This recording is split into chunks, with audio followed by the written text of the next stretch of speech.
Bisa buka videonya sebentar, kita ambil foto ya. Oke.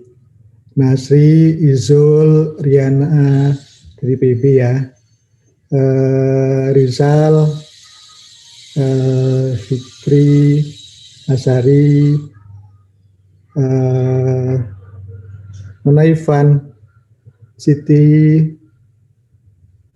Ini pada baru bangun tidur pasti ya. Oke ya. Ada yang ada berapa orang kita sekarang, Mas? Peserta ini berapa orang? Sekarang kan ada 1, 2, 3, 4, 5, 6, 7, 8, 9, 10, 11, 12, 13, 14 orang kah? Masih ada yang belum masuk, kita tunggu. Oke, tak foto ya. Baik. Sip. Foto yang tidak ada kelihatan. 1, 2, 3. Oke. Well, saudara sekalian, thank you for attending this lecture ya. Assalamualaikum warahmatullahi wabarakatuh. Selamat pagi, salam sejahtera untuk kita semua. Semoga kita selalu sehat walafiat, selalu mendapatkan rahmat dari Tuhan Yang Maha Esa. I hope you are all well. Semangat pagi ya. Hari ini kita akan bicarakan terkait dengan this lecture ya, about the secondary metabolite. My name is Agus Purwito. Saya biasa bekerja tentu di Departemen Agronomi dan Hortikultura. Saat ini saya diminta oleh Pak Rektor untuk menjadi salah satu wakil rektor bidang sumber daya, keuangan dan perencanaan, yang ngurus tentang SDM, yang ngurus tentang fasilitas, keuangan, begitu ya. Alhamdulillah IPB terus bergerak maju. Kita sekarang sudah menjadi 531 dunia versi GS. Kemudian kita juga 71 besar dunia by subject agriculture and forestry. Kemudian we are also number one in Indonesia according Ministry of Education and Culture. So actually UIA is the best university, and then please you are not be inferior ya. You are study in the best university in Indonesia, and I think we have to be proud about this ya. Oke, saudara sekalian, topik kita pada hari ini is secondary metabolite. I think I know you know familiar ya about this topic, secondary metabolite ya. If you talk about secondary metabolite, of course you know about the primary metabolite ya. Primary metabolite.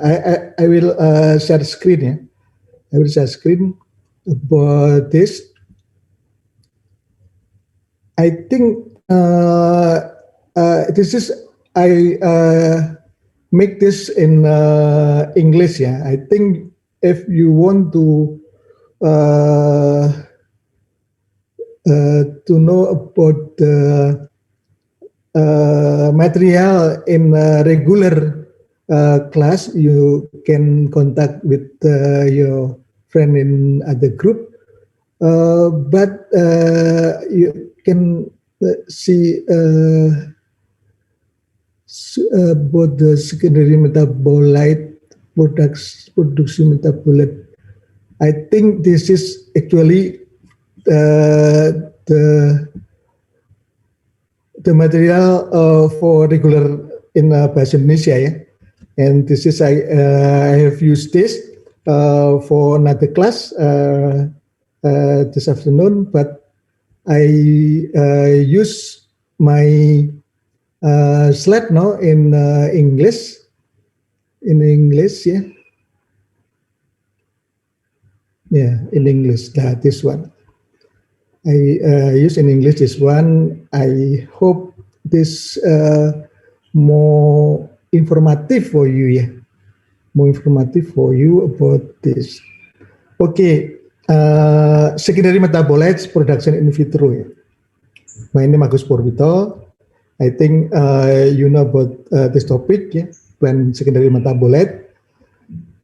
And I think you have been you give this material, yeah, and group yesterday I shared. I think if you talk about plant secondary metabolite, you know that the plant is the very tremendous source for medicinal drug development.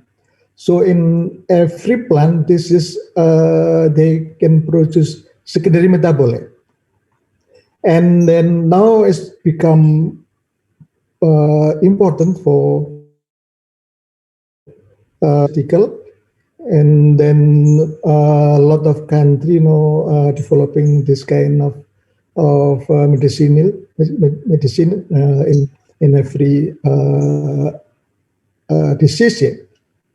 So if not only in pharmaceutical, but secondary metabolite is also used for flavor, for fragrance, for dye, pewarna, pigment, pesticide, and food additive. Is a lot of use of the secondary metabolite for many aspects in industry or in cosmetic, in every plant. Yeah. And then if we can see this slide, I share. If you see this picture, you can see this is callus. Callus in the Erlenmeyer. Yeah. The color is is different. It's a white, a green, red, yellow. Yeah.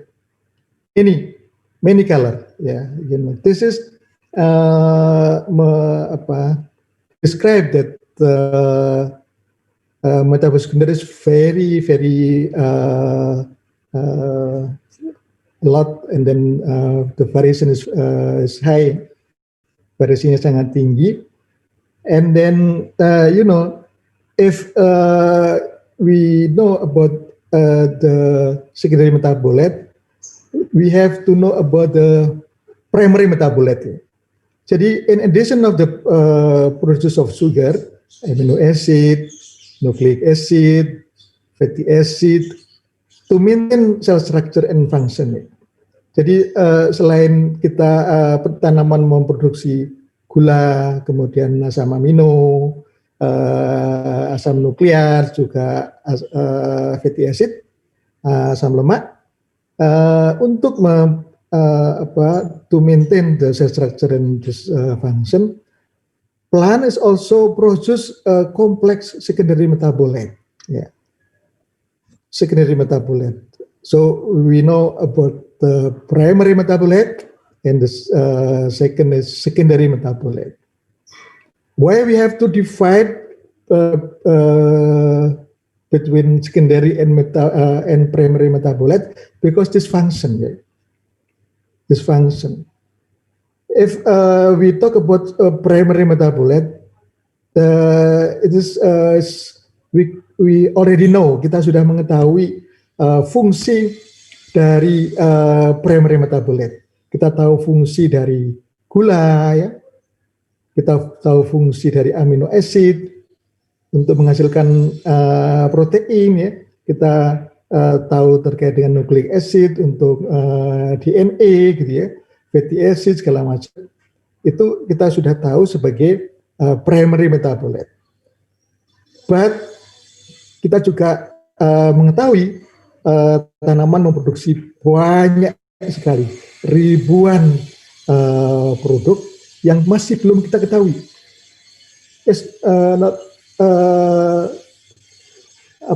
Diketahui secara penuh, ya. It's not fully understand about the function. So we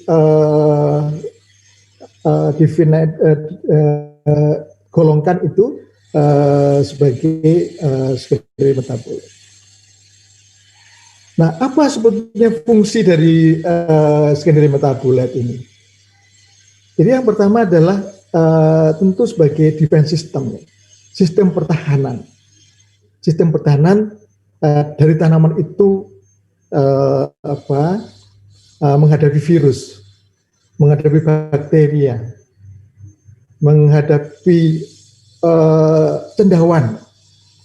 Jadi kalau tanaman itu terinfeksi virus, ada mekanisme from the plant that they produce secondary metabolite against the viruses. Itu yang banyak dilakukan. Nanti kita bisa melihat beberapa contoh terkait dengan itu. Demikian juga dengan bakteria, fungi. So the plant produce many compound, and then the function is how to against this disease, ya, supaya dia tetap bertahan hidup. Nanti kalau ada pertanyaan langsung ya langsung menyela, ya. Secondly adalah the system of defense against herbivore, mollusca, arthropoda, vertebrata, itu juga ada banyak katakanlah rasanya pahit begitu, ya, sehingga vertebrata tidak mau makan, mengandung zat-zat yang akhirnya mollusca juga tidak mau makan, arthropoda demikian juga, sehingga dia terbebas dari itu. Itu adalah karena tanaman produce secondary metabolite. Yang ketiga adalah against other plant through allelopathy. Saya sekalian, I think about the allelopathy, ya. If allelopathy and then the leaves down in the land, and so the lands become contain allelopathy, ya. So tanaman yang biji-biji yang tumbuh di bawah tanaman itu tidak bisa tumbuh begitu, ya, about this allelopathy. Keempat adalah atraktan, penarik animal atau insect, ya, untuk membantu for help pollination and seed pollination, ya, seed pollination. Kemudian juga jadi itu yang keempat itu yang terkait dengan madu begitu, ya, ada wangi-wangi tertentu yang keluar dari bunga, itu juga menjadi salah satu atraktan, ya, penarik binatang untuk melakukan polinasi.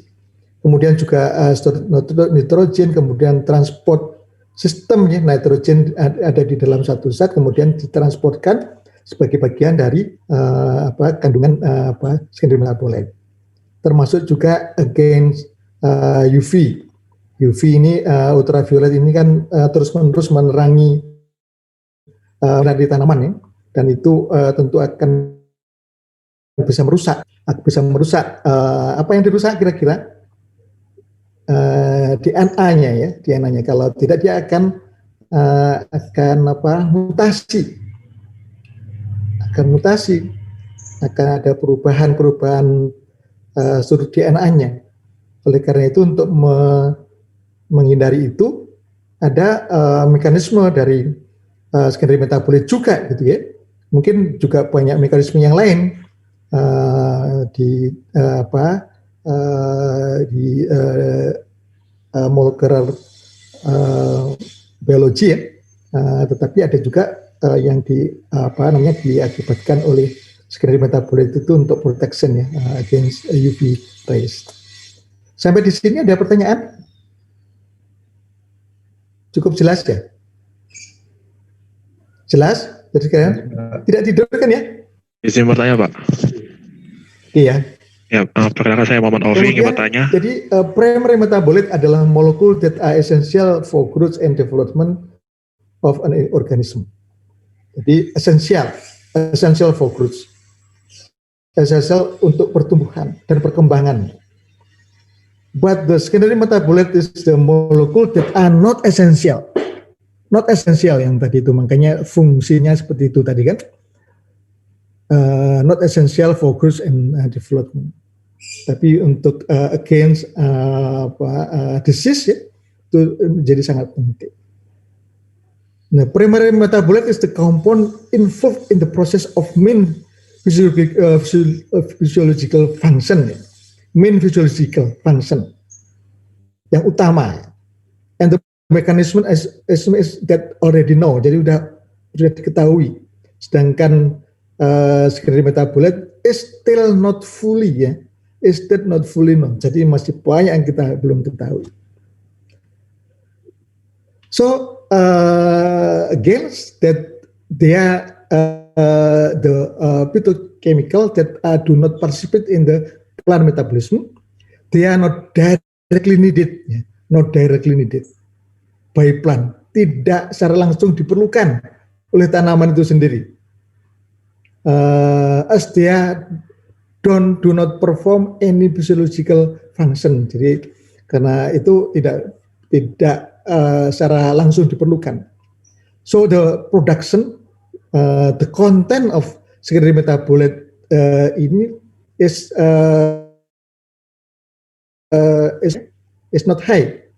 So the plant breeding, pemulihan tanaman itu juga bisa dilakukan pada level sel nanti ya, untuk menghasilkan supaya suatu sel untuk bisa mendapatkan high content of secondary metabolite. Ya, ini. They are not include. They may include pharmaceutical, flavor, tadi dia, fragrant, cosmetic, food additive, feedstock untuk feedstock antimikrobial ya, untuk makanan ternak. Jadi secondary metabolite is not directly involved. However, secondary metabolite often play important role in plant physiology. Yeah, the secondary metabolite are known to play a major role of the adaptation of plant to their environment and also represent an important source of pharmaceutical. Nah, menurut WHO ya, survei WHO, antara 70 sampai 80% dari populasi dunia, total world population is depend on herbal drug nowadays ya. But it's in the future it's become increase. So the future of secondary metabolite is really very important. And the production, especially chemical by plant, is nih di industri dia multi-billion, miliaran dolar ya, miliaran dolar ininya pasarnya ya. And then some literature said that around 250,000 ya compound of secondary metabolite in plant. So it's very high, very high. So if you want to study in secondary metabolite, is open ya until you're in master, PhD, even for professor, ya, professor. So it's still open. Classified based on common biogenetic is a derivat, ya. So ada 4 kelas, ya. Ada alkaloid, ada glucoside, ada phenolic, ada terpenoid. Ini yang utama, ya. Golongan-golongan metabolit sekunder itu ada yang golongan alkaloid, golongan glucoside, golongan phenolic, dan golongan terpenoid. Nah ini saudara sekalian, sebagai atraktan, sebagai allelopati, as anti fungi,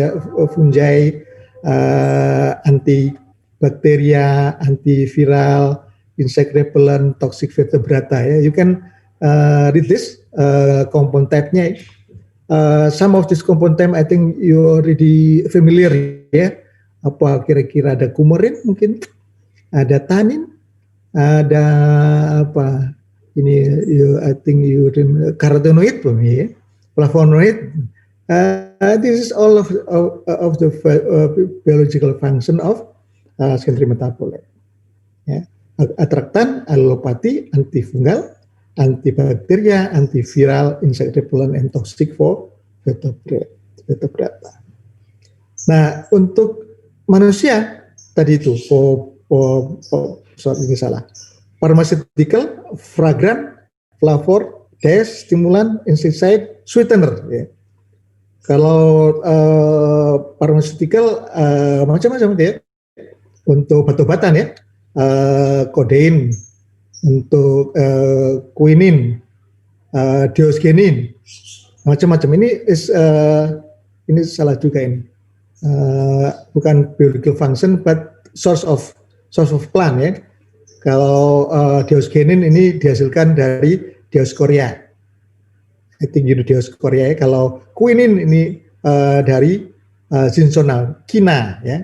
Kalau minyak rose is of course is from rose, jasmine also from jasmine, lavender, vanillin, indigo. This is dyes, ya, pewarna. We will talk about indigo vera later, ya. It is very important as a example, ya. Okay. Stimulan is from coffee, caffeine, nicotine, ya, etc. Any question? Clear? Still here? You still here or not? Hello? Okay. The chemical industry from plant compound. This is again, yeah, about the medical agent and then activity and plant source is a little bit clear. Codeine, this is for analgesic.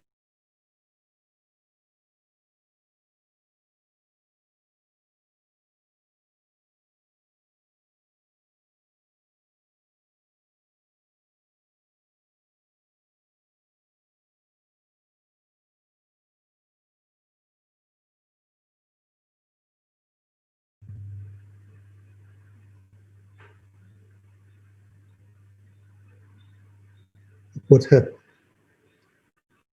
Why is like this? Yeah. Sorry, this is already. Kenapa nih? Kenapa nih? Oke, kita mulai lagi.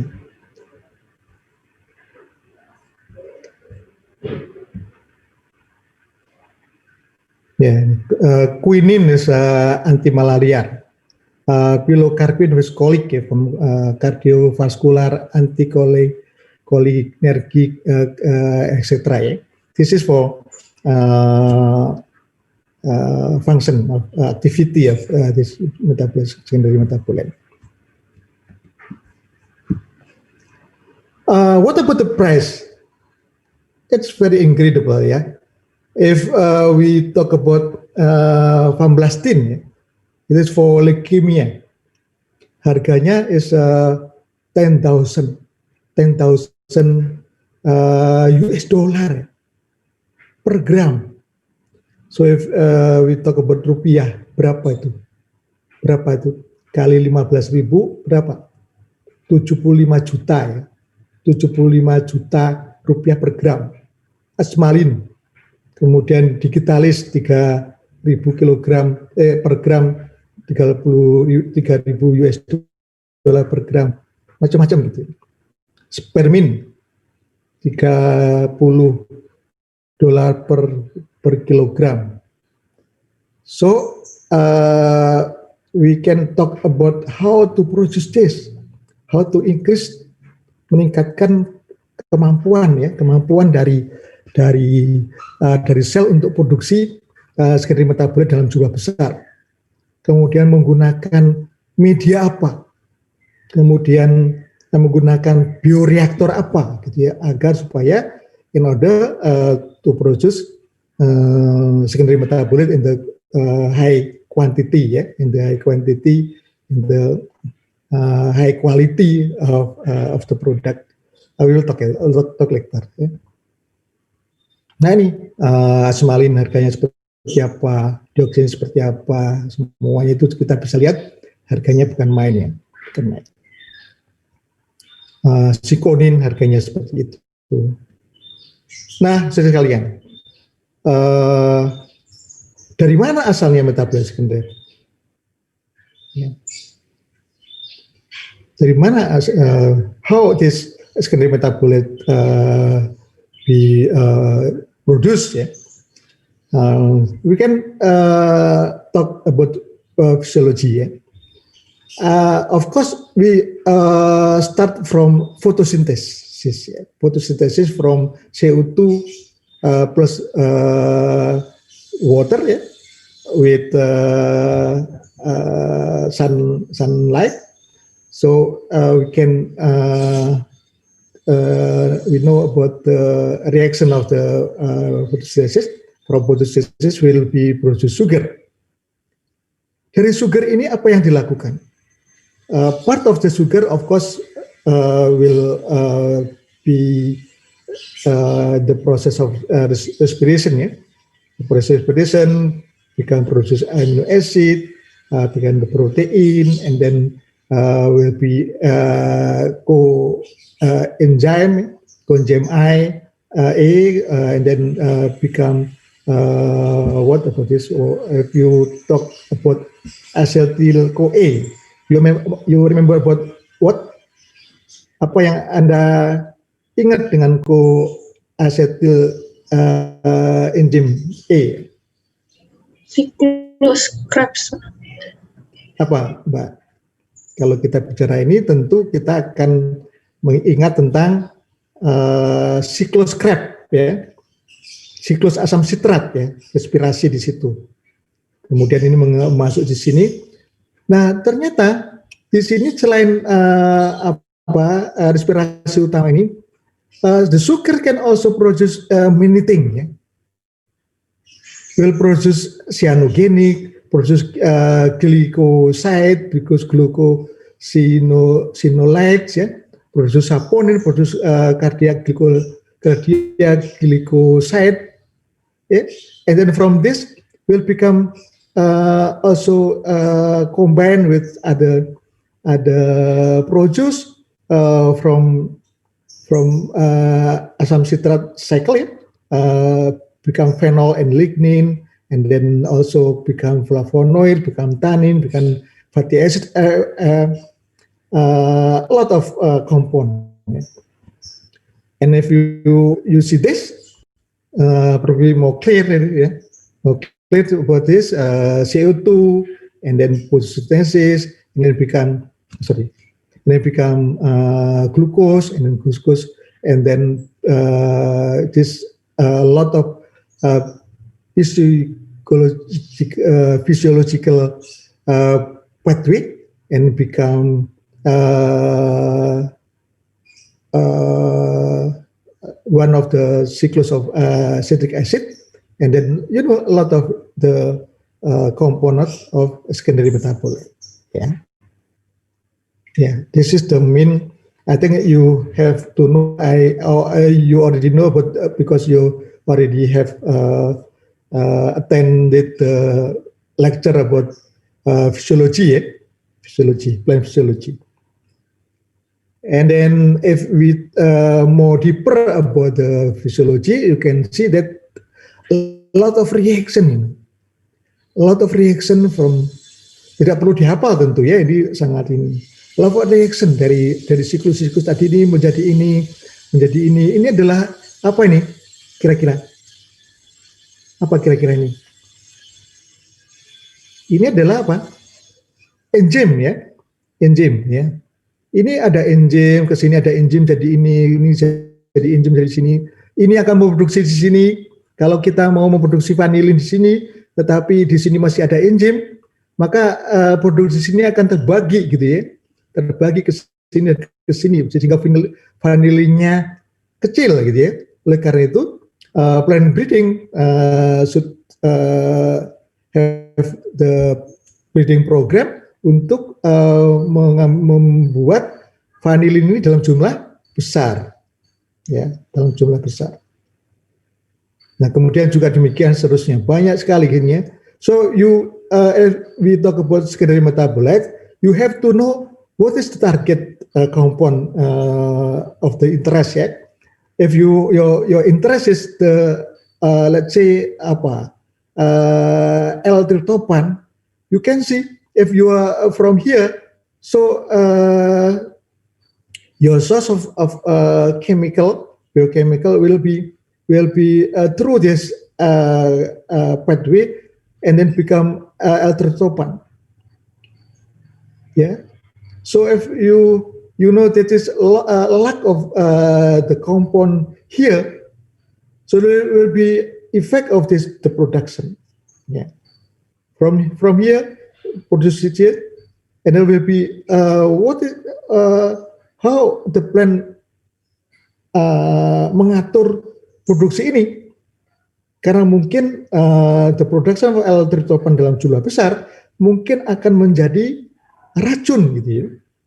Oleh karena itu nanti akan kita bicarakan terkait dengan pengaruhnya terkait dengan the end product ini will be effect on the reaction, ya, on the reaction. Ada pertanyaan? Ada pertanyaan? Gimana, ada pertanyaan? Rizal, Ivan, Farah, Fadil, Baby, Fikri? Belum, Pak. Masih ada di situ? Nasri? Riksi? Apakah suara terdengar, Pak? Masih ya? Oke. Silakan kalau mau menyampaikan, silakan kalau mana yang kurang jelas nanti ya. Oke, saya lanjutkan. Kemudian, nah ini kita bicara tentang kultur jaringan sekarang. About tissue culture, about the plant biotechnology. What is the contribute of this biotechnology for plant secondary metabolite, ya? Yeah, this is the report about the substance produced from plant tissue culture. Ada latex, lipid, oil, organic acid, peptide, parfum. It's already study how to produce this in plant cell culture. Yeah, it's already developed, yeah, in the developed countries seperti Jepang, Amerika, Prancis, Jerman terutama. Itu sudah banyak perusahaan-perusahaan yang bekerja untuk memproduksi metabolit sekunder seperti ini, ya. Ini banyak sekali, ya, dari mulai alkaloid sampai enzim ini banyak sekali yang dia produksi untuk tujuan tadi itu, untuk industri, untuk macam-macam. This is about the major advantage, ya, keuntungan dari penggunaan sel kultur sistem dibandingkan dengan budidaya biasa dari lapang ya, tentu ada kelebihannya ya. Yang pertama adalah useful compound can be produced under control condition, dalam kondisi yang terkontrol terutama ya. Tidak tergantung iklim, perubahan iklim maupun kondisi tanah ya.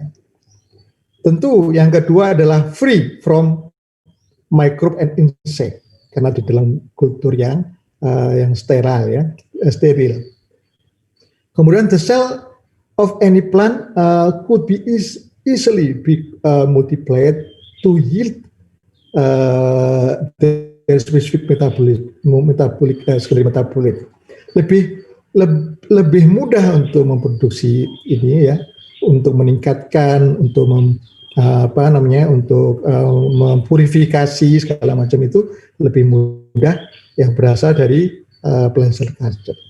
Kemudian juga yang keempat adalah automated control of cell growth and rational regulation of the metabolic process would be reduce labor cost and improve productivity. Jadi kita bisa menggunakan otomatis gitu ya, menggunakan bioreaktor yang khusus gitu ya, sehingga itu tentu akan mengurangi reduce labor, mengurangi kebutuhan tenaga kerja ya, cost-nya tentu dan meningkatkan, improve produktivitas ya. Substance, organic substance extractable from callus culture. Ya, saya kalau mau tanya, umpamanya apakah semua callus bisa menghasilkan metabolit sekunder yang kita inginkan? Katakanlah umpamanya wangi bunga mawar, ya ada secondary metabolit yang ini kan wanginya bunga mawar. Apakah itu bisa dihasilkan dari callus kutu jaringan? Menurut saya bisa, Pak. Siapa yang bisa jawab? Mama siapa tadi? Siapa yang mau menjawab? Bisakah callus menghasilkan zat yang dapat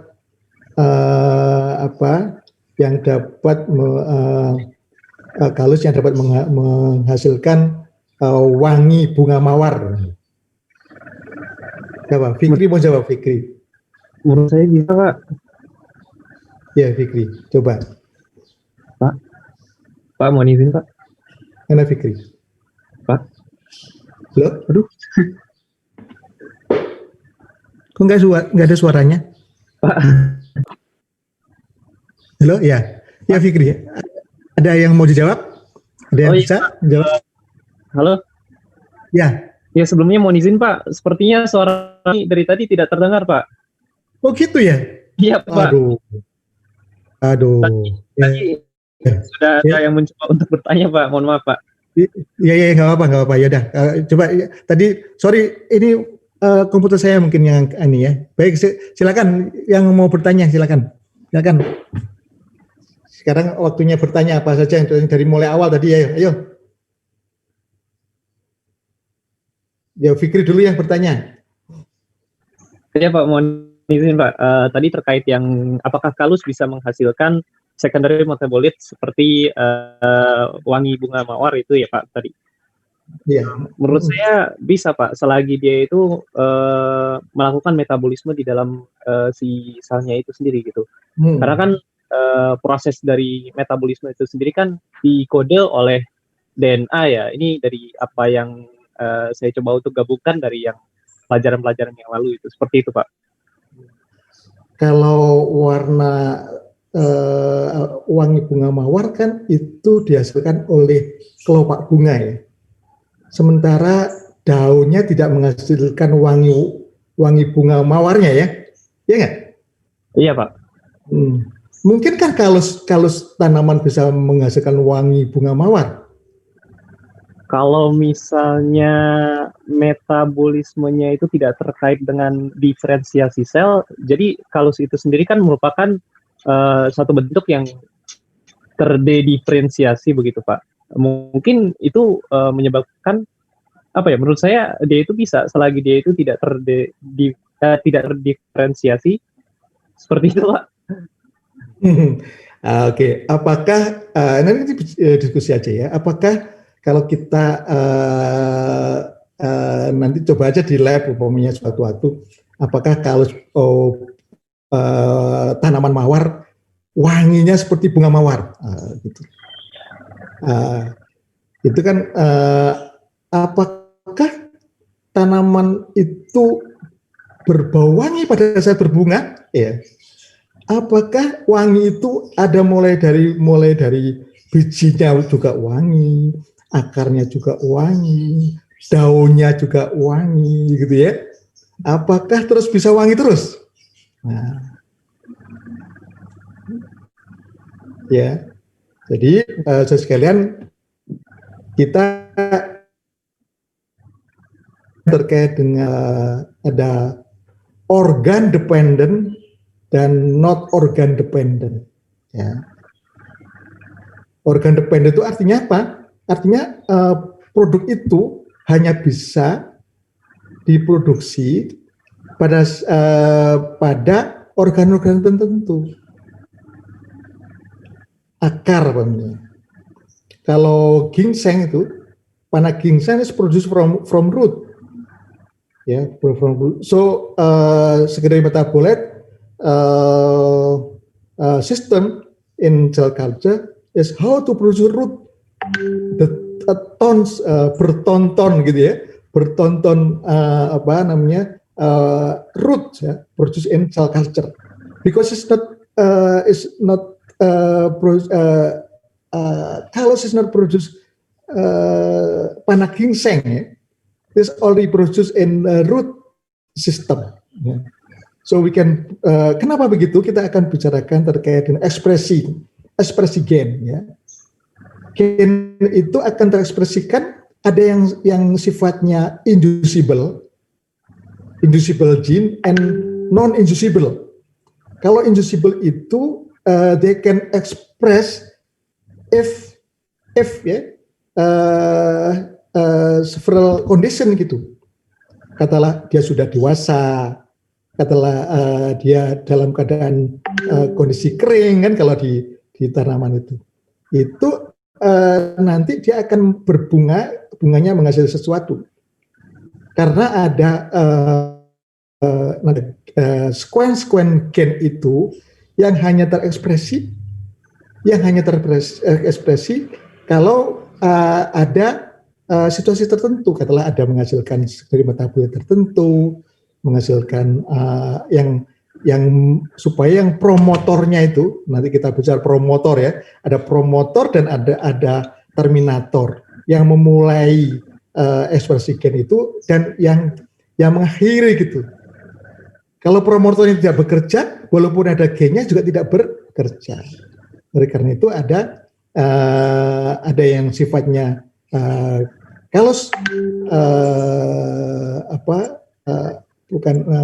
organ dependent dan non organ dependent ya, itu ya. Itu ada lagi yang ditanyakan, silakan. Ya. Tanya lagi Pak. Tadi yang tadi kan sudah dijelaskan lagi oleh Bapak tentang yang ada zat-zat yang induced gitu, by somewhat lingkungan gitu kan, seperti itu misalnya. Pak, bisakah gitu nantinya kita merekayasa siklus itu gitu sampai kita bisa untuk mentrik mereka gitu agar mereka itu bisa mengkodekan gen yang gitu untuk membuat misalnya tadi ginseng gitu, zat yang ada di dalam ginseng itu secondary metabolit dari akar ginseng. Tapi kita lakukan itu hanya dengan menggunakan kalus saja gitu Pak. Apakah kita ke depannya bisa seperti itu atau bagaimana itu? Yeah, it's the challenge ya, the challenge untuk kita semua untuk seperti itu. Bagaimana supaya fragrant itu bisa diproduksi oleh setiap sel. Ya, warna wangi uang produksi tidak hanya di kelopak bunga saja, tetapi di ini tadi ya, atau umpamanya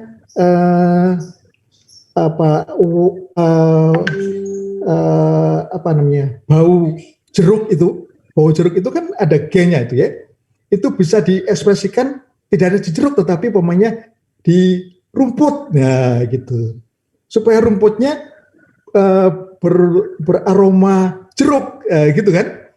Tidak ada yang tidak mungkin gitu.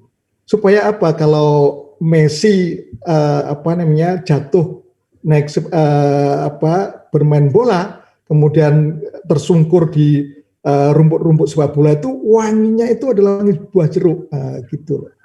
Kan memungkinkan itu. Jadi yang penting kita tahu apakah ada gen yang tentu yang paling mudah adalah single gene ya, yang bisa kita isolasi, kemudian kita rekayasa promotornya, kita rekayasa terminatornya, kita buat mereka dari inducible ke non inducible gitu ya, supaya tidak diinjus pun tetap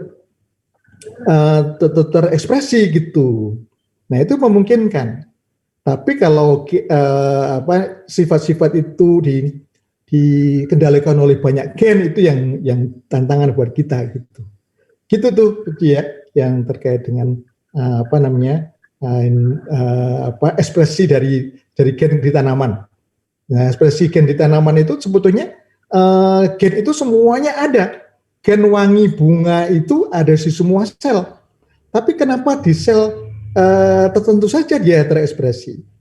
Kenapa di akar tidak terekspresi atau sebaliknya begitu? Itu karena masalahnya kalau kita melihat di dalam seperti itu. Kalau yang non disebut sebagai inducible, jadi itu mungkin bisa langsung bisa diinginkan. Ya, itu ya. Ada pertanyaan lagi? Jelas? Baik, terima kasih Pak Agus, sangat jelas menarik ya? saya rasa. Ya. Jelas ya? Oke. Iya, menarik. So please terus di bioteknologi.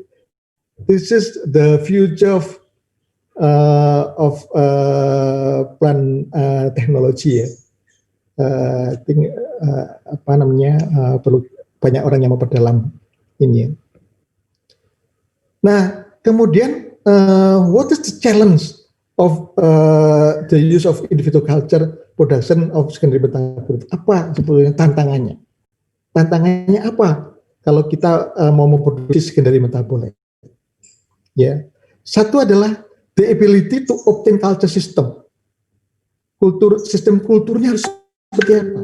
Medianya kemudian menggunakan kalus atau suspensi atau akar. Nanti produksi kita lihat bagaimana memproduksi hanya akar saja. Tidak diperbolehkan satu sel untuk berdiferensiasi menjadi akar terus. Kemudian bisakah kita mendapatkan clone of root ya, clone dari akar yang menghasilkan secondary metabolite yang memiliki konten kandungan yang tinggi gitu. Ya, culture system.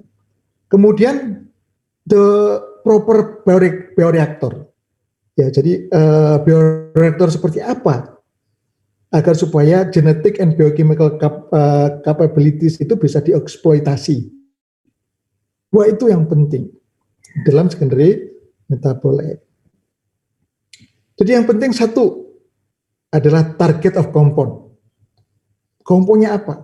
Anda tadi saya perlihatkan bagaimana the physiology dari tanaman, apa saja yang diproduksi di situ.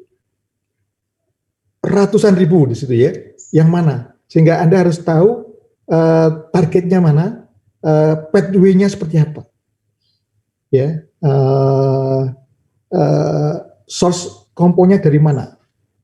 Kemudian yang kedua tipe kultur ya, type of culture. Ini kan spesifik organ or not tadi yang apakah organ dependent or not organ dependent.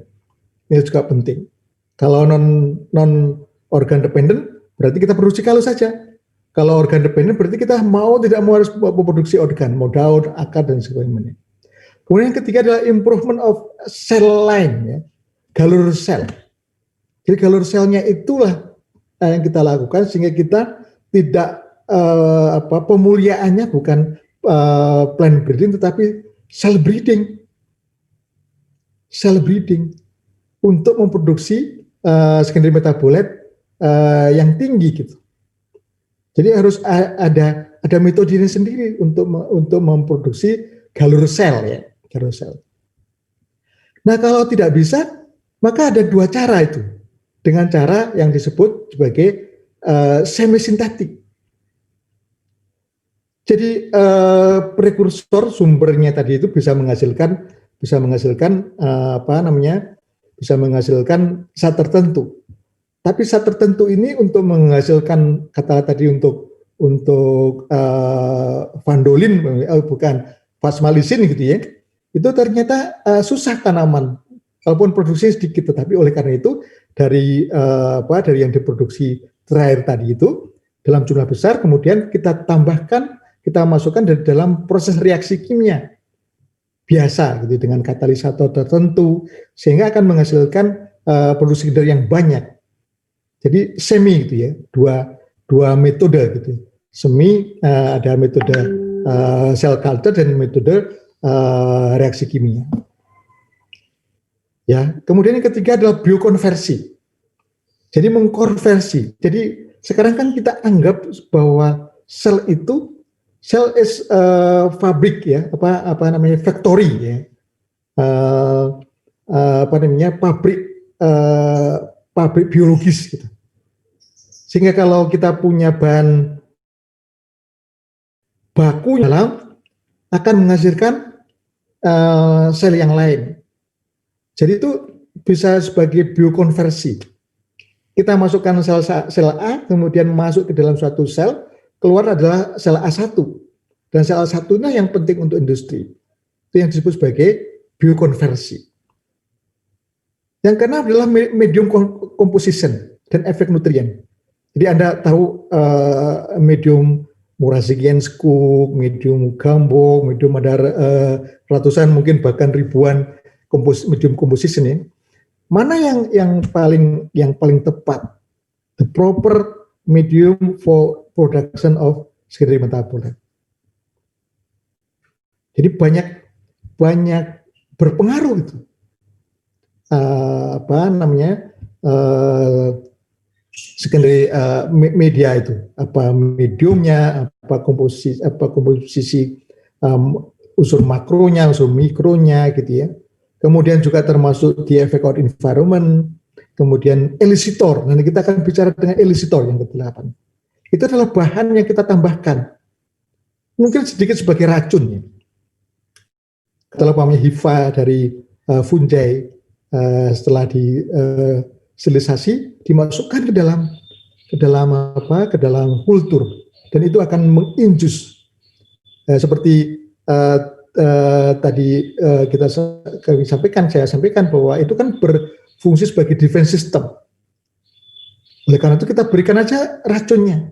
Nah nanti dia akan produksi lebih banyak lagi. Itu yang kita sebut sebagai elicitor. Kemudian ada yang kita indikan sebagai bioreaktor. Bioreaktor untuk memproduksi large of quantity. Lagi ada pertanyaan?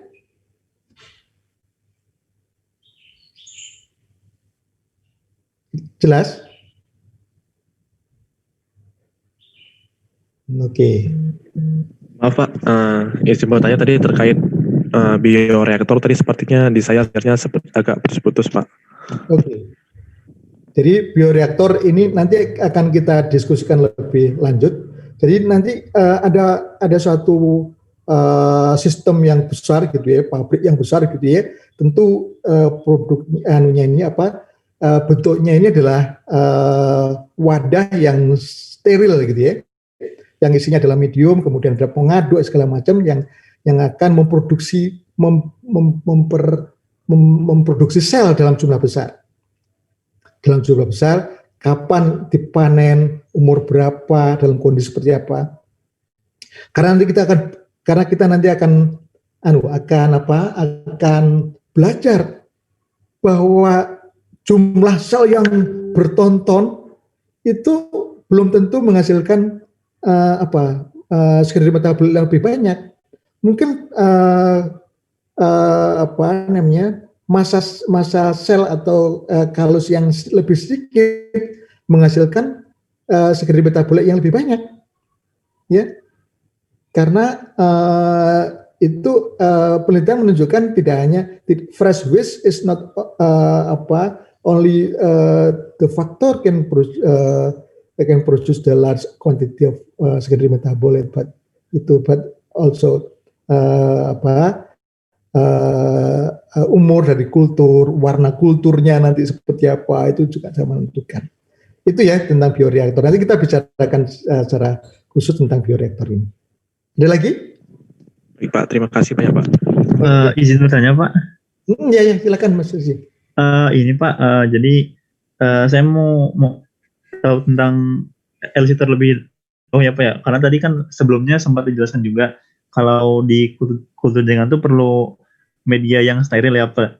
Sedangkan Elster ini tadi Bapak sebut itu semacam fungi atau mikroorganisme lain yang menginduksi secondary metabolismenya ya Pak.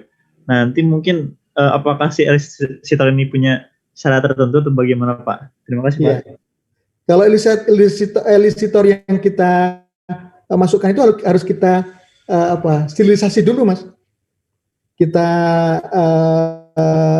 autoclave dulu ya, supaya dia juga steril. Yang kita inginkan bukan miselianya, tetapi adalah zatnya. Zat yang terkandung di dalam miselia itu apa sih gitu ya? Yang tentu itulah yang merupakan trigger atau yang akan menjadi respons dari tanaman kan untuk memproduksi sekretari metabolit. Jadi yang kita tambahkan itu bukan yang hidup ya, bukan cendawan yang hidup, tapi kalaupun cendawan harus disterilisasi dulu ya. Gitu. Jadi tidak ada masalah di dalam kulturnya. Kalau itu ada cendawan pasti kontaminasi, waduh udah gagal aja ya. Jadi pasti gagal. Gitu ya. Ada lagi? Terima kasih Pak.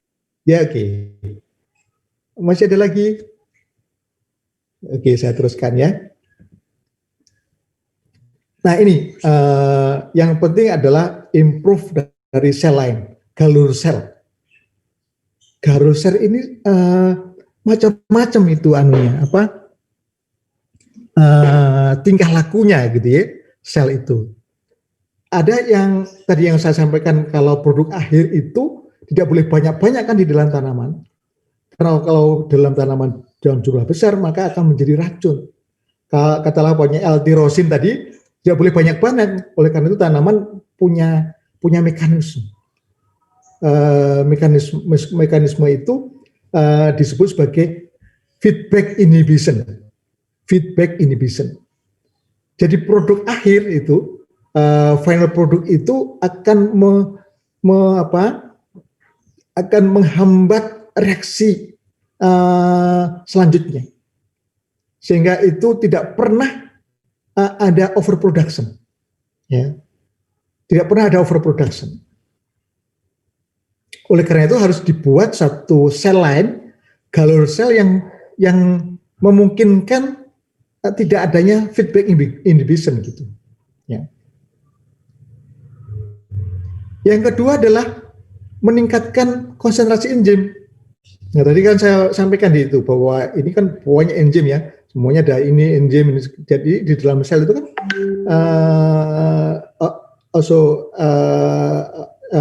contribute enzim ya untuk memproduksi produk tertentu. Oleh karena itu increase mungkin juga decrease ya, atau menghilangkan enzim supaya produksi ke ini tertentu, ke produk tertentu tidak bekerja, supaya akumulasinya itu bisa diarahkan ke jalur yang lain gitu ya, mengincrease maupun menginhibit atau stop produksi enzim tertentu ya. Kemudian yang ketiga adalah modification of existing track. Jadi kalau tracknya tadi, pathway-nya tadi itu harus kita satu-satunya adalah menghilangkan enzim-enzim itu ya, dengan menggunakan mutasi atau menggunakan transformasi ya, menjadikan sel-sel transgenik. Karena kita bicara terhadap sel, tidak perlu selnya dijadikan tanaman, ya. Sehingga kalau kita membuat tanaman sel transgenik menjadi sangat mudah, lebih mudah gitu ya, dibandingkan memproduksi tanaman transgenik. Kalau tanaman transgenik, sel transgeniknya harus dijadikan tanaman, diregenerasikan dulu, kemudian pada saat jadi tanaman, apakah terekspresi atau tidak. Tapi kalau di dalam sel tidak, asalkan sequence dari DNA itu bisa masuk ke dalam sel, kemudian bisa finish ya, kita bisa produksi sel itu sebagai sel lain kita, ya, sel transgenik kita. Gitu. Kemudian keempat, reduction of existing branch, ya, kan ada reaksi cabang yang banyak, gitu ya. Reaksi cabang itu juga harus kita potong-potong begitu ya, kita jadikan. Kemudian juga yang kelima, manipulation of gene regulator, karena gen regulator ini kan dari berbagai reaksi itu ada satu atau dua begitu ya, yang sangat penting, dan itulah yang kita manipulasi supaya proses biokimianya bisa berjalan. Kemudian yang keenam ada seleksi dari mutan, ya itu. Nah ini contoh-contohnya seperti ini ya, ada enzim dari produk A menjadi produk B, kemudian produk B menjadi produk C, produk C menjadi produk D. Nah ini produk akhir nih. Ini produk akhir ini inhibit this enzyme. Ya. Ini kan ada enzimnya nih, ada enzimnya. Dari A ke B ada enzim, dari B ke C ada enzim, dari C ke D ada enzim kan? Ya kan? Jadi produk D ini akan mempengaruhi enzim ini, umpamanya ini contohnya enzim dihidroksipikoloinat sintase gitu ya. Umpamanya ini akan mempengaruhi ini sehingga tidak bisa diproduksi lagi secara sementara gitu ya, dari A ke B, sehingga konsentrasi ini di dalam tanaman bisa termaintain. Tapi kita kan inginnya ini dalam jumlah besar nih, ini betul-betul overproduction terus saja gitu, sehingga ini enzim ini tidak ada, kalau dibikin antisen gitu ya, supaya tidak bisa dipengaruhi lagi oleh enzim D gitu ya, atau dihilangkan ini ya, karena produksi mungkin caranya menghambat itu adalah adanya enzim ini gitu yang diaktifkan oleh zat ini gitu ya, sehingga kita harus membuat mutasi atau membuat selain mutasi kita membuat atau yang namanya antisen teknologi sehingga ini tidak terjadi. Apa itu antisen teknologi? Siapa yang tahu sense? Ada antisen, ada sense. Siapa yang bisa menjawab? Sense, antisen teknologi. Sense itu kan RNA ya, RNA. Jadi kita bisa membuat anti RNA-nya itu.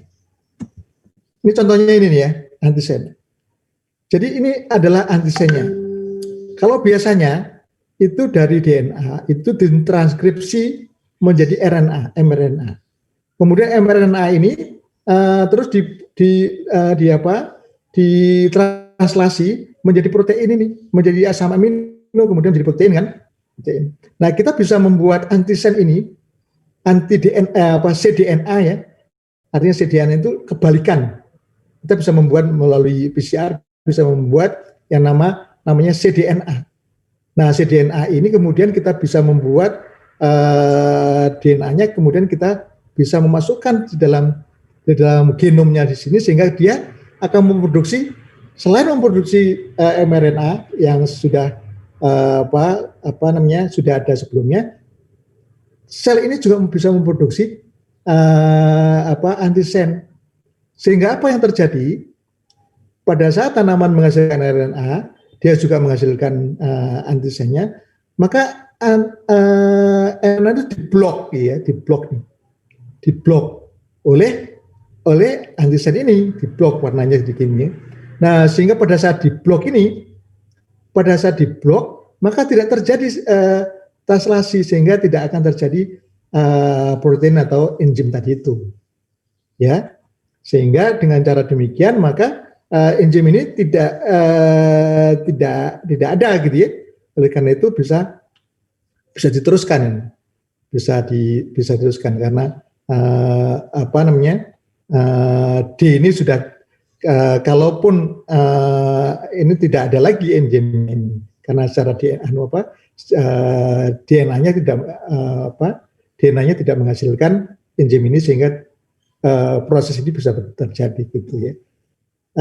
Namanya pencegahan adanya feedback inhibition, prevention of feedback inhibition, ya gitu ya. Ada pertanyaan? Jelas ya? Oke. Desain tadi itu ya, desain. Ini juga gitu meningkatkan konsentrasi enzim. Jadi kalau kalau tanaman ini Datura, Scopolia, Atropa ini kalusnya akan menghasilkan alkoholitropan. Alkoholitropan ini sebetulnya kita ingin menjadi skopolamin ya. Ini adalah target kita.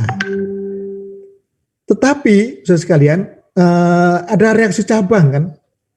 Selain skopolamin, tanaman ini juga menghasilkan hyoscyamin gitu ya. Dan ini nampaknya di tiga tanaman ini menghasilkan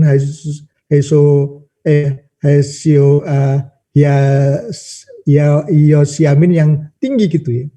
Sementara karena tidak ada enzim ataupun tapi konsentrasi sedikit gitu ya. Sehingga ini enzim inilah yang harus kita produksi lebih banyak menggunakan mutasi dari sel untuk menghasilkan enzim tertentu gitu ya.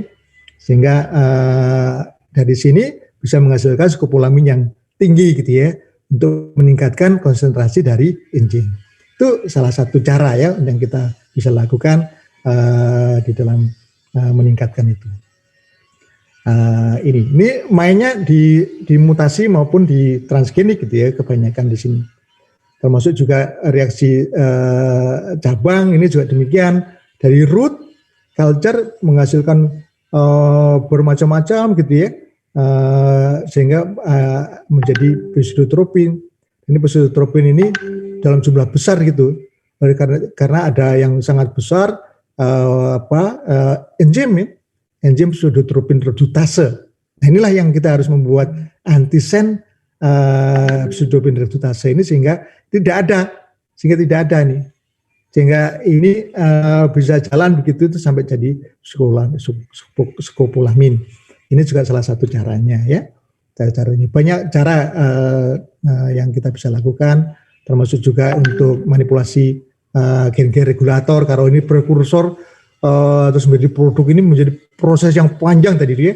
Jadi menjadi sampai set itu menjadi produk, itu menjadi proses yang panjang. Tapi dari banyak ini ada yang disebut sebagai gen regulator. Inilah yang kita manipulasi, kita mutasi, kita transportasi supaya produknya ini menjadi banyak. Nah, itu juga salah satu cara. Kemudian juga yang semisintetis tadi itu ya. Nah, semisintetis ini saudara sekalian, ini salah satu contoh. Ini Catharanthus rhesus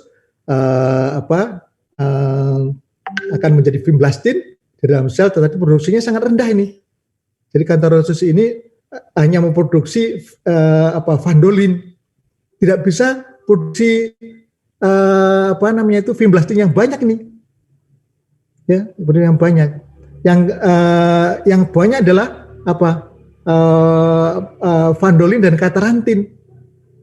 Ya, apa yang terus kemudian kita lakukan? Jadi ini kita buat dulu sel kultur sel, kemudian di subkultur beberapa minggu gitu ya, kultur sel dari Cantharanthus rhesus.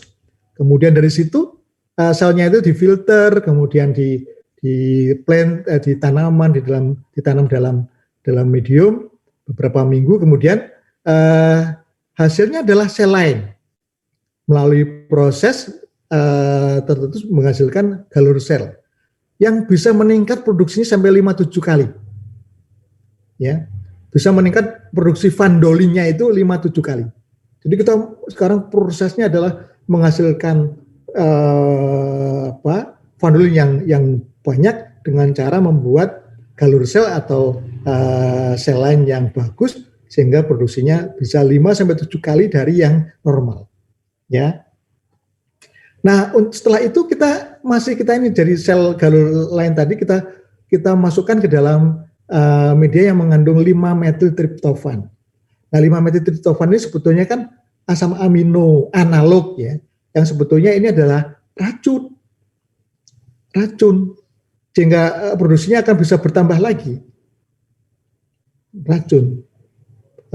Jadilah tanaman yang menghasilkan sel yang resisten terhadap metiltriptofan. Ini biasanya banyak digunakan secara umum ya untuk menghasilkan galur sel yang resisten, karena umumnya yang galur sel yang resisten terhadap 5-metiltriptofan ini juga memproduksi sekretari metabolik yang tinggi gitu. Oke, setelah itu akhirnya kita bisa mendapatkan superior sel lain, galur sel yang superior. Dan ini juga masih kita tingkatkan lagi dengan menggunakan memodifikasi medianya dengan growth regulator atau modifikasi dari media dan sukrosa sehingga dinaikkan lagi supaya produksinya barangkali bisa sampai 10 kali lipat gitu ya, kali dari sel lain. Nah, baru saudara sekalian, dari Cantharanthus vandolin tadi itu karena tidak bisa dirubah menjadi fimblastin dalam jumlah banyak, oleh karena itu apa yang dilakukan? Menggunakan sintesa secara kimia biasa dengan buffer glisin, dengan katalisator ini menghasilkan seperti ini, kemudian dioksidasi menjadi fimblastin yang harganya tadi berapa? 1 gramnya 5.000 US dollar per gram gitu. Itu kalau hati-hati kalau berhadapan dengan 1 gram serbuk gitu ya. Kalau kita dekatkan di hidung, kita bernapas itu bisa terbang gitu ya, bisa terbang karena sangat ringan dan itu harganya 75 juta ya. 5 juta itu tadi fimblastin ya. Ada pertanyaan? Semisintetis. Jelas? Oke, saya teruskan. Nah, tadi ini yang tadinya biokonversi ya.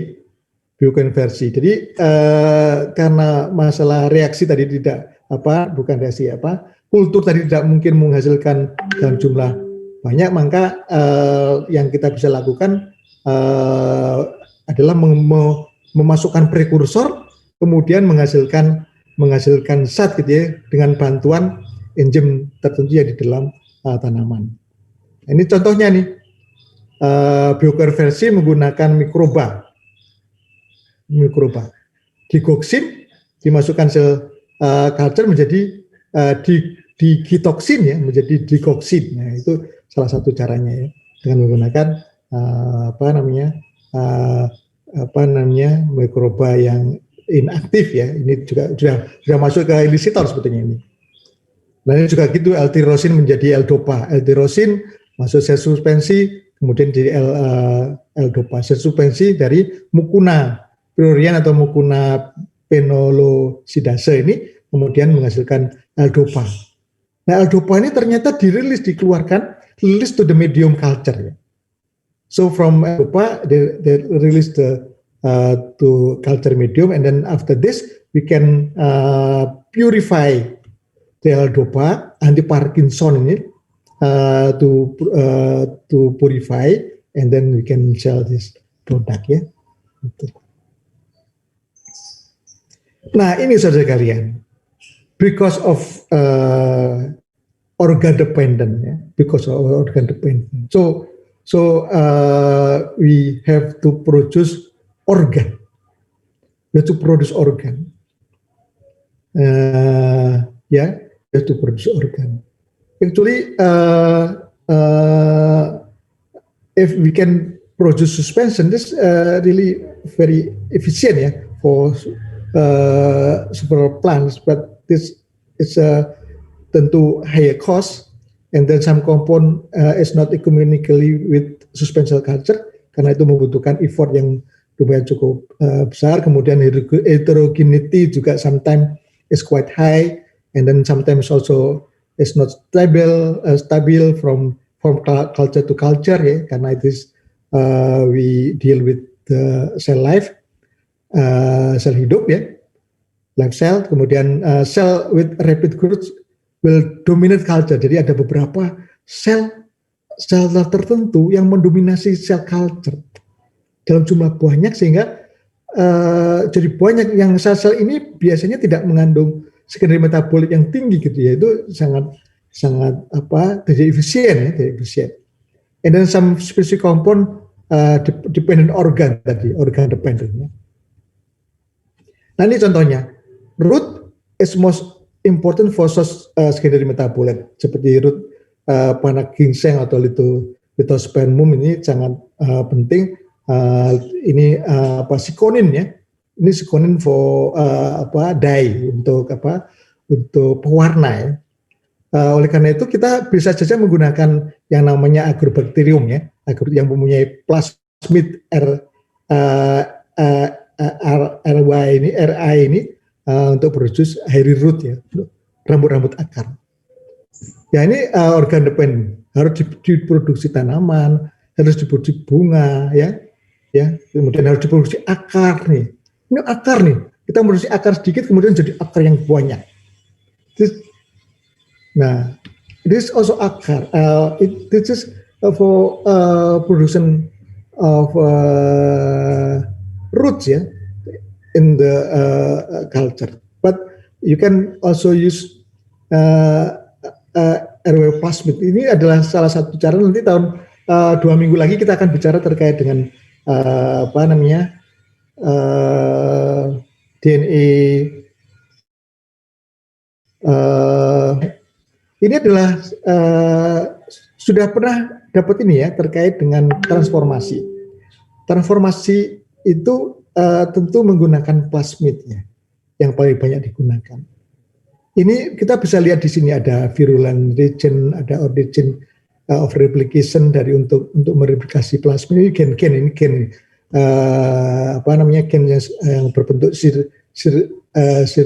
circle, ya. Ada opin metabolisme, ada ini.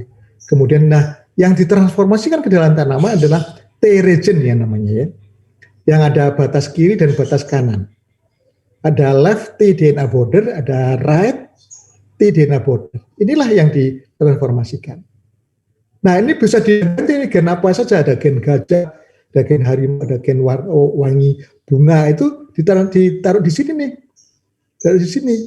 Kita ambil dari langit, kemudian ada gen gajah, kemudian masukkan di sini gitu pamannya, ya. Gen apa sih sini? Ini salah satunya adalah kalau RI plasmid itu mengandung DNA auksin, ya. DNA auksin yang sangat penting ini.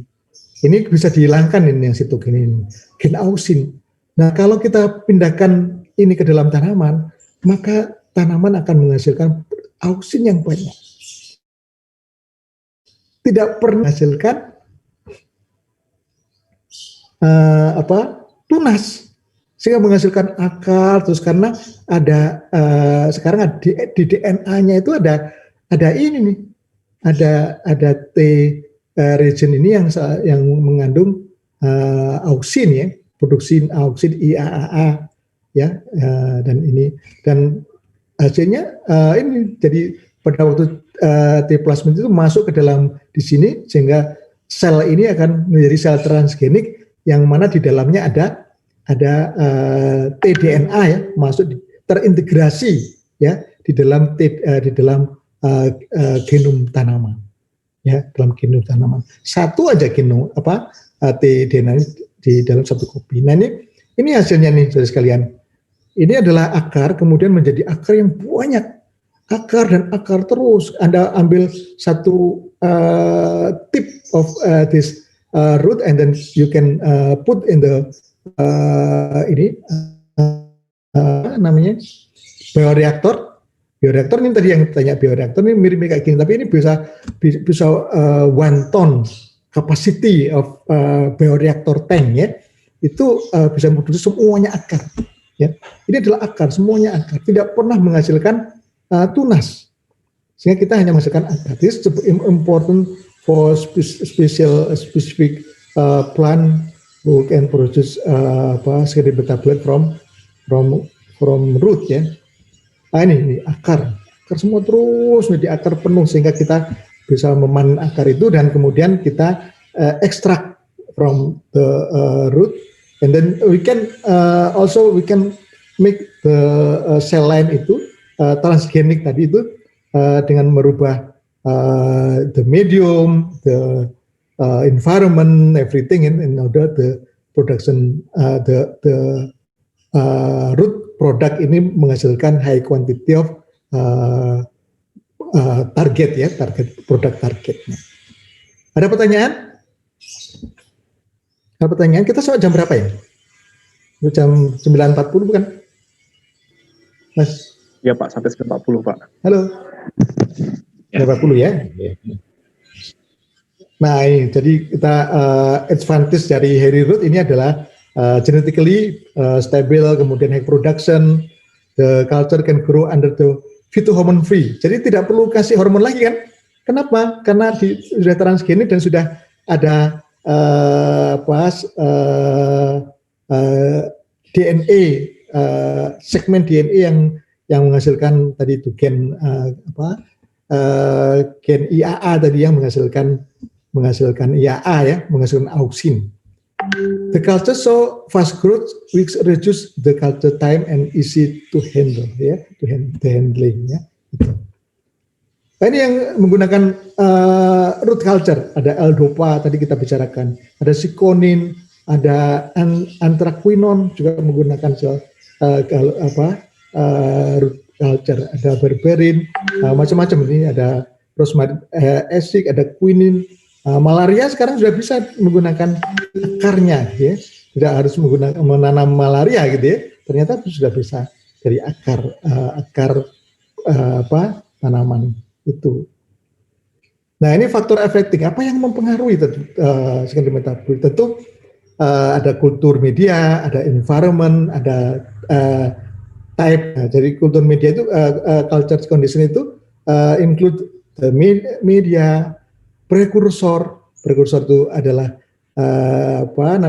zat yang kita tambahkan sebagai sumber, ya, elicitor, air circulation, ada pH, ya. Air circulation ini gimana kita mengaduk, ya, agitation of the culture is also very important. Aggregation from bottom to up, from up to bottom is also different, ya. From environment condition, the light, temperature, and also culture agitating, gitu, ya. Jadi, termasuk type dan size. Size-nya semakin kecil mungkin barangkali kontennya mungkin lebih besar, gitu, ya. Semakin besar mungkin juga lebih kecil, itu juga harus ada optimization of the size. Ini saudara sekalian, the culture, publication about the effect of NAA, pengaruh dari NAA, ya, ini konsentrasinya terhadap nikotin konten, ini secondary metabolite dan fresh wheat. Kalau di fresh wheat, saudara sekalian bisa lihat yang paling tinggi ini adalah 10⁻⁴. Yang semakin tinggi konsentrasi akan semakin tinggi fresh wheat. Lihat, ya. Tapi lihat konten, ya. Pada saat dia menghasilkan tinggi ini, fresh weight yang tinggi, nikotin kontennya itu paling rendah. Jadi ini kita menghasilkan sampah saja, gitu ya. Tidak menghasilkan nikotin, ya, ingat ya, jelas ya. Tidak menghasilkan nikotin. Tapi saudara sekalian bisa lihat yang ini, yang bulat nih ya, yang bulat ini adalah yang 10⁻5, min 5. 10⁻5 fresh weight-nya biasa-biasa saja ya. Bahkan tidak berbeda jauh dengan 10⁻4. Bukan, min 6. Tetapi Anda bisa lihat 10⁻min berapa nih, 10⁻5 ini fresh weight-nya tinggi gitu. Jadi tidak selalu fresh weight yang banyak itu, bertonton fresh weight itu akan menghasilkan secondary metabolit yang tinggi juga gitu ya. Gitu. Sama ini juga kalau kita membuat media kan, ini media dasarnya itu B5 dan segala macam gitu ya. Kemudian menumbuhkan dan memproduksi. Pada saya menumbuhkan dengan ini, kemudian memproduksi dengan yang sama. Oh ternyata produksi serpentin dan asmalisinya 0, ya, tidak memproduksi sama sekali. Oke, tapi kalau produksinya dirubah dari B5 ke B5H, gitu ya, ada perubahan. Oh ada sedikit 1. Tapi kalau B5 kemudian diproduksinya menggunakan IB5 ya, IB5. Tentu different composition itu sampai 10 kali lipat ya, 10 kali lipat. Demikian seterusnya with the different combination of media for growth and production is variation ya, it's variation ya. You know this is the detection by TLC or HPLC. You can see the number. Variation. So not only PGR, plant growth regulator or plant hormone, but also medium is also effect for secondary metabolite production ya. Ini juga begitu. Temperature juga sudah temperature juga berpengaruh. Kita bisa lihat ada yang pseudo dan non-pseudo ini, temperature ini sangat berbeda. Bagaimana fresh weight dan nikotiana konten ini juga bervariasi. Demikian juga ini antara we put the medium on dark, continuously dark or continuously light is also different. It's also different. Yeah? Different. Yeah, still different. This is age of culture, fresh weight, and nikotiana content. Ada pertanyaan? Jelas? Jelaskah? Tidurkah? Jelas? Halo? Jelas, Pak. Jelas ya. Ini sekalian tipe of bioreaktor. Tipe bioreaktor itu macam-macam. You can also find another type in internet ya, bioreaktor type, fermentor type of cell gitu ya. This also can also use for bacteria also ya. You can use this fermentor. Nah ini tipe agitation. Ada yang dibiarkan begini ya. Kemudian ada agitasinya begini nih, muter ke kiri atau muter ke kanan gitu ya. Kalau ke kiri kalau kayak kita tawaf gitu ya. Kalau ke kanan kita searah jarum jam gitu ya. Beda itu. Beda. Termasuk ada begini muter begini atau muter begini. Ini kalau begini muter begitu. Agitation, tipe agitation juga berubah. Jadi kita bisa lihat di sini dry weight-nya seperti apa. Kemudian yang putih ini metabolitnya. Ini metabolitnya adalah yang ini nih. Jadi kita bisa lihat metabolit. This one and this one and this one and this one. It's also variation ya.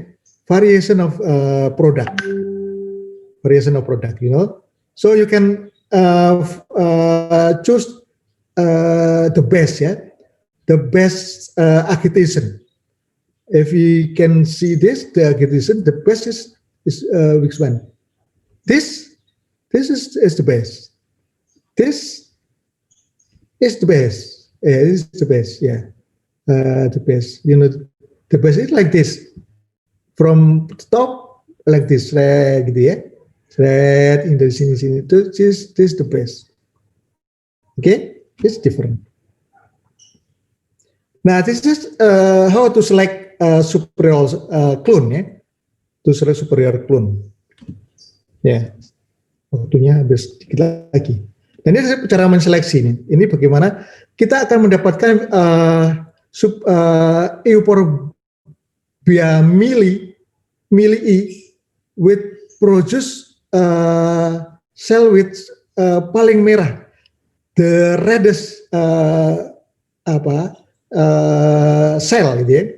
Apa yang dilakukan adalah prosesnya seperti ini, dipotong, kemudian ditumbuhkan, kemudian yang diambil lihat yang paling merah, dipotong lagi, ditumbuhkan, sebagian dipotong, kemudian dilihat pengamatannya karena pengamatannya destruction ya, dirusak sehingga terus menerus begitu, sehingga bisa dihasilkan sel yang paling merah, jadi yang paling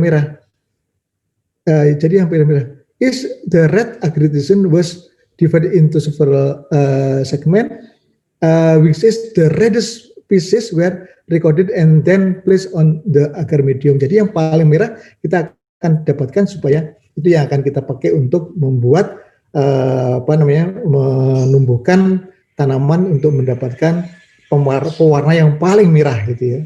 Gitu. Ini adalah contoh bagaimana seleksi ya. Kalau tidak diseleksi, ini terus turun nih. Turun kemudian seperti begini aja.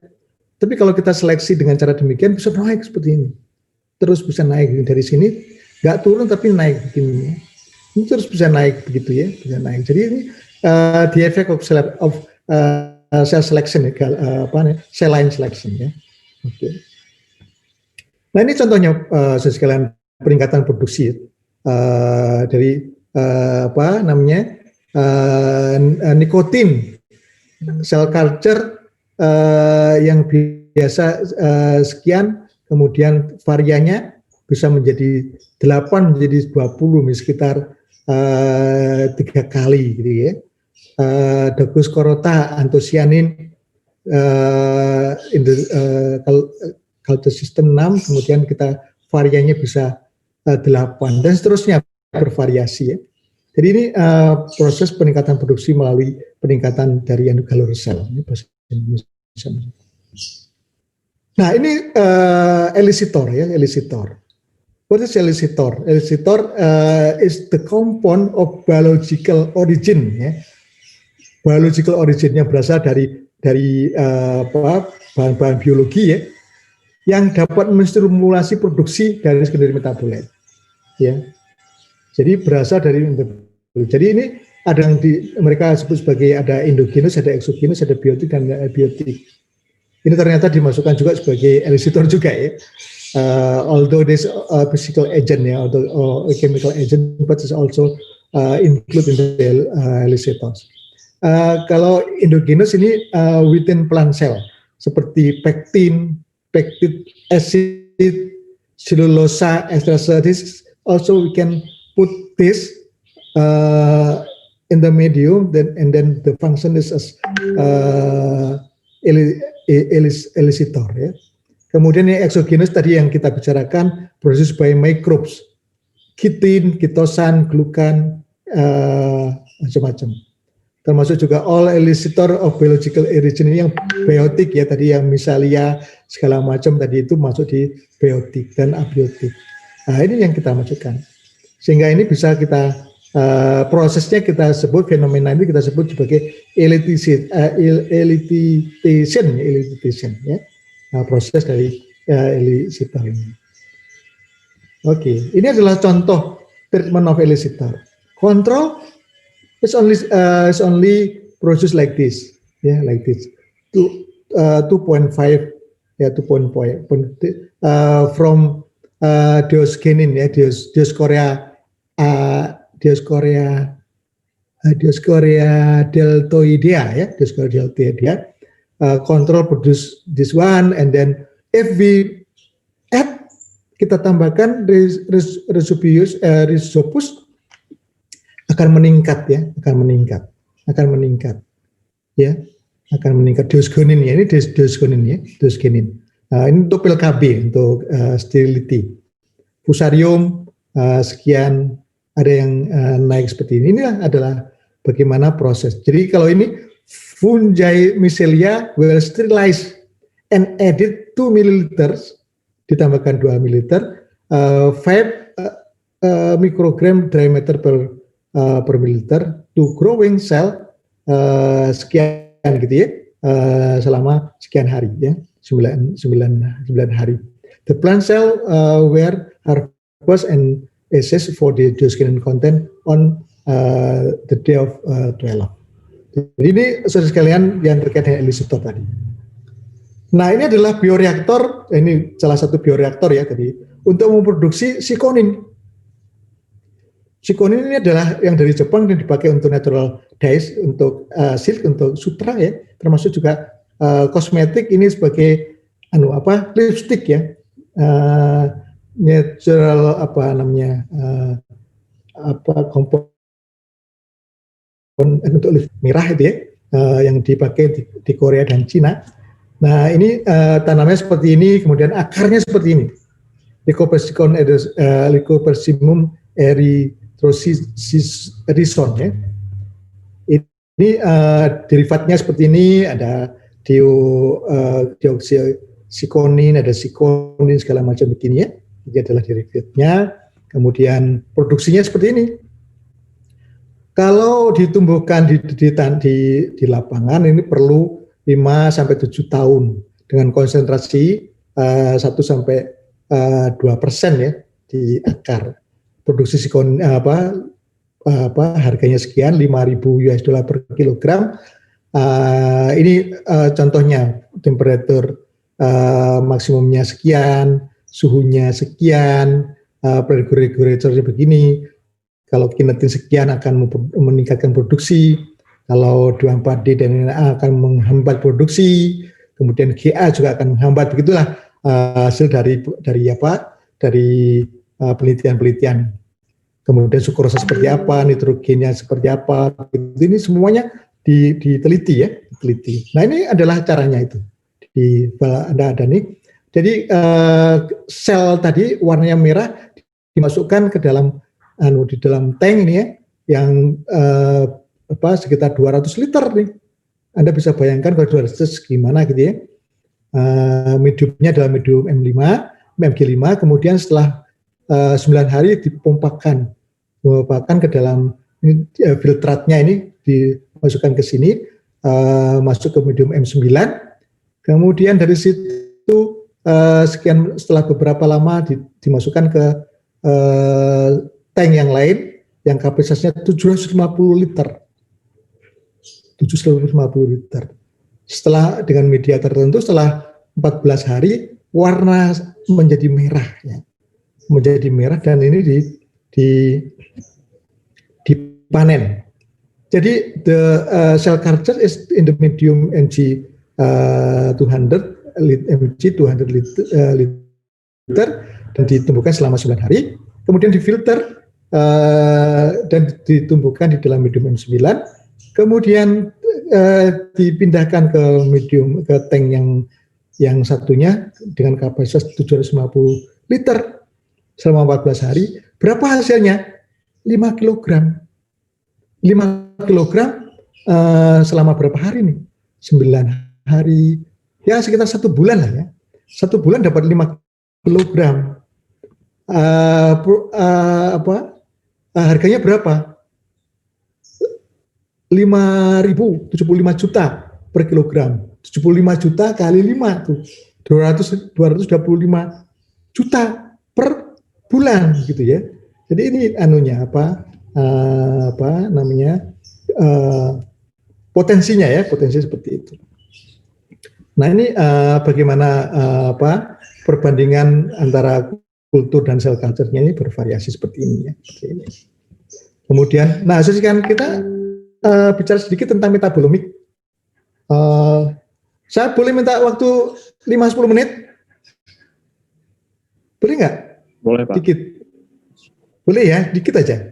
Ini tentang metabolomik saudara sekalian. Jadi metabolomik ini adalah teknologi to obtain the visible insight of biochemical. Jadi ini salah satu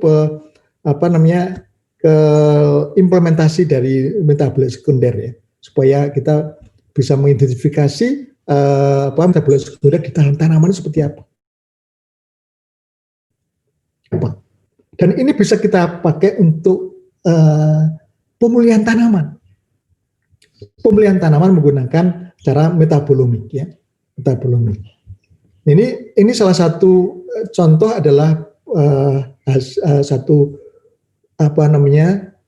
salah satu publikasi yang Pak Awang ya. Pak Awang dulu menjadi bimbingan saya pada waktu di Belanda gitu ya. Kemudian membuat publikasi terkait dengan komponen ini. Kita bisa lihat Frankinella ocidinalis ini Pak Awang mencari tanaman yang paling tahan terhadap Frankinella ocidinalis pada pepper ya, chili pepper, pada pepper ya, yang tahan ini sebagai trip ya, trip. Nah setelah tahan itu bisa dilihat sekunder metabolnya seperti apa. Oh yang tahan ini seperti ini, yang mengandung IA sekian, mengandung zat ini sekian, mengandung gamma sekian. Ini adalah salah satu cara untuk mengidentifikasi dengan menggunakan alat tentu ya. Ini bisa kita lihat bagaimana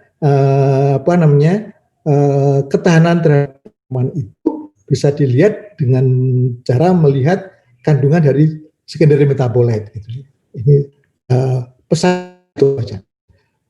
Nah ini kita bisa lihat bukan NMR atau dengan LC-MS, ini suatu alat tertentu yang bisa melihat konten dari secondary metabolite yang banyak di dalam tanaman itu apa saja.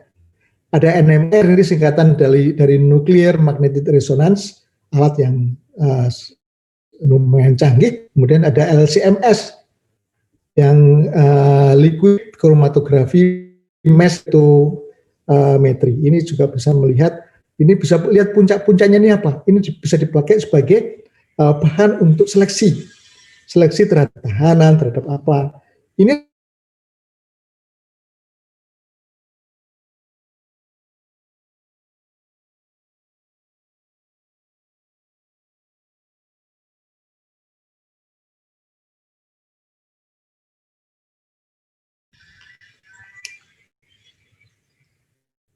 yang sudah lulus ya. Jadi itu ini sedikit aja 1 menit ya, 1 menit hilang tadi 1 menit.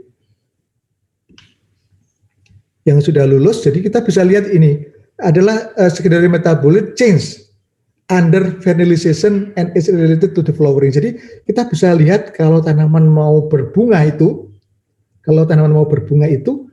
perubahan apa saja di metabolit sekunder. Ya, perubahan apa saja yang di itu bisa dilihat menggunakan ini. Ini adalah salah satu contoh. Jadi sekian itu yang kita perlu sampaikan pada hari ini. Nah, terima kasih atas